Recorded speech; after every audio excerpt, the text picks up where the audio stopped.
when something is really important, you start to see the repetition and emphasis. Paul went ahead again in chapter 7 and was also still emphasizing this. And this time around, he started by, talking to these guys. And he says, dear brothers and sisters, he says, you who are familiar with the law, because he's using their own law, their own context to communicate this thing. In chapter 6, he said something about, because of the weakness of your human nature, I am using the concept of slavery. That's why you keep hearing in Romans, slave to sin, slave to righteousness, slave, slave, slave. So he was using this concept of slavery to explain this. Now again, he used a law of theirs to explain it to them. He says, you who are familiar with the law, don't you know that the law only applies when a person is alive? Then he went ahead to start to talk about the law of marriage, which says that when a woman marries a man, she's binded to that man as long as he is alive. In fact, if she go ahead to marry somebody else, she'll be committing adultery. But if the man dies, then that law of marriage no longer applies to her. If she goes ahead to remarry, she's not committing adultery because she has been broken from that ties. Then he used that to communicate and say that the same way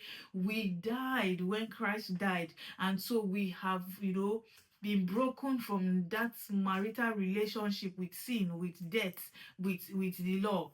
It was broken because we died when Christ died. So when Christ died, we died. So we have been broken off from this marital relationship with sin. And by the time Christ rose from the dead, he said, we have now been united with him who was raised from the dead. So we remarried. We broke off from one marriage, the marriage to death, the marriage to sin, the marriage to the law, and now we remarried Christ. And so we are no longer tied to this, and we're not committing adultery because we are free to remarry when we died to this one. Nothing binds us because it's only death that can separate us from that bond. But Christ came and died that death and broke it. Like, the word of God is so powerful.